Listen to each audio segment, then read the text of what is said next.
Welcome to New Hampshire's Business. I'm Fred Coker. This is a continuation of an interview from the 640 this morning. It's about Chris Sununu, our new governor, and his remarks in his inaugural speech to the state legislature this past week, where he had a robust agenda for the economy. Look how he began that remark. We talk about our economy.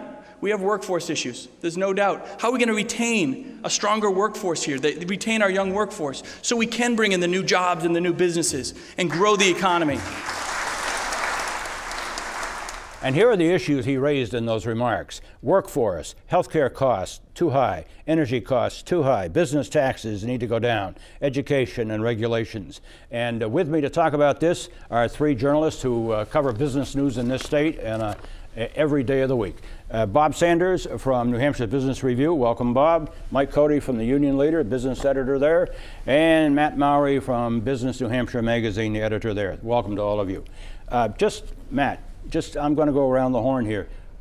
What was your reaction to his remarks about these economic issues? Because that's a robust agenda. It is. He rolled out the red carpet to the business community. He hit a lot of the hot topics the business community is concerned about. What's really going to be telling is when the budget finally comes out. I mean, he's talking about some major investments in fighting the opioid crisis, investing in education, investing in energy and infrastructure. At the same time, talking about lowering taxes. And so it's going to be a challenge to see how he's going to make those major investments while balancing a budget and bringing one that is conservative. Yeah, Bob. Well, it's interesting in terms of workforce. One of the major things he talked about was right to work, and it's the first thing on the agenda. It looks like it's probably going to go through. It doesn't make that much difference to businesses because we only have 4% of our workforces, our private workforce is unionized, and those are mostly larger employers anyhow. So for small business, it doesn't make much difference, but it's top priority. But that's been defeated year after year after year. This year, you think it's going to go? This year, he has the support. He had the vote today, and Labor just doesn't have much power anymore in the state. Mike Cody. It comes at a time when all the states around us are raising their minimum wages. So it's definitely going to make New Hampshire stand out. Yeah, that's a good point. Minimum wage, and we're going to be the lowest. We're going to have the lowest minimum wage in the region.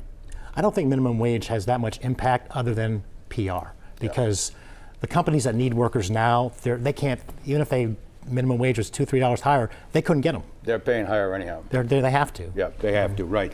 In the first segment at 640, we talked about some of these issues that Governor Sununu raised. We talked about workforce, we talked about energy, we talked about taxes. This time I want to talk about some healthcare issues.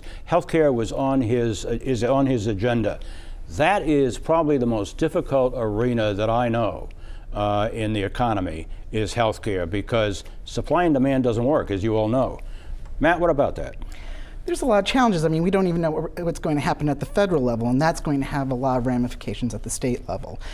He wants to get the federal government out of the decision-making of our health care. He wants New Hampshire to be able to take control more of it. He wants to make some major changes to Medicaid. And he's got a majority in every place he needs, but it's a big nut to crack that we haven't cracked in years. So we'll see what comes. Mike? Well, President-elect Trump says he wants to get this done, what, 2-3 weeks? So 2-3 weeks, they can start. These are very, very complex problems and take years. And the governor-elect did talk about these are 5-10-year problems. I think that what he talked about and how he mapped it out sounds great.